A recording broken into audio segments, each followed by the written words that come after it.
uh, it basically gave did more of like a hive mind type of effect, and then the same with baby boomers and the television, and it's like with AI, I wonder, do is how will that affect Generation B and the generations after that? Like not Alpha, but after that, Generation Beta.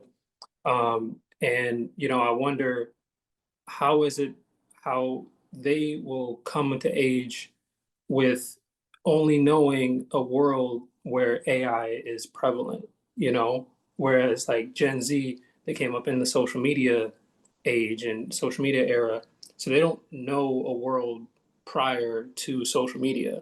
So I'm curious to see like how it affects Generation Beta, to where they don't have that frame of reference before AI, and you'll see like all these generative images and videos where, they'll have iconic figures like the Malcolm X's, Martin Luther King's, and so on and so forth. And they're just like, became like a parody or caricature of what their message actually stood for. And I wonder how that will affect people who don't know the real message and truth behind these figures, you know? Yeah, yeah. I think really what it comes down to, what it's always been, is the power of true history and information. And that stretches deeply into the business and the financial. And I don't think people understand that. Like what people believe is what they buy. What people believe is what they invest into. If they believe a 401k is going to get them at the end of the day to be able to help them in their retirement, they're going to believe in that. If they believe their insurance is going to pay for their car whenever it crashes and it wrecks, and they have full coverage, and they're going to believe in that.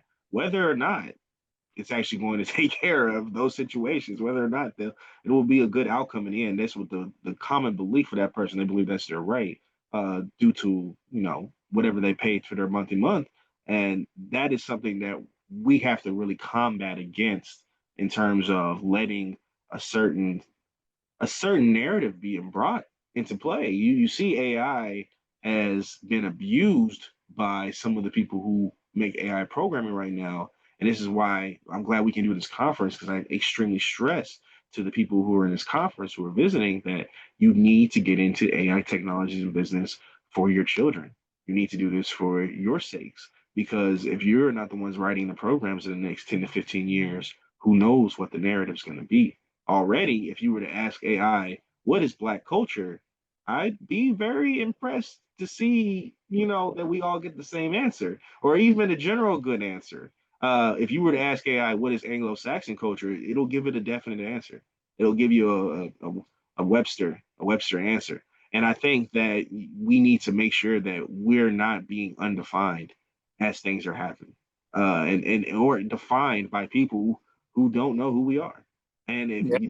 culture jerking is going to happen, it's going to happen. People are going to snatch at our culture and do things that we do, and that's okay. People are going to really not understand what history really meant to us, because they're going to make fun of it and make light of certain situations, and that's okay. But it's important that the narrative, the full narrative, is controlled by us when it comes to our story and our history and what we believe in business and finance. Yeah, and that's a really good point.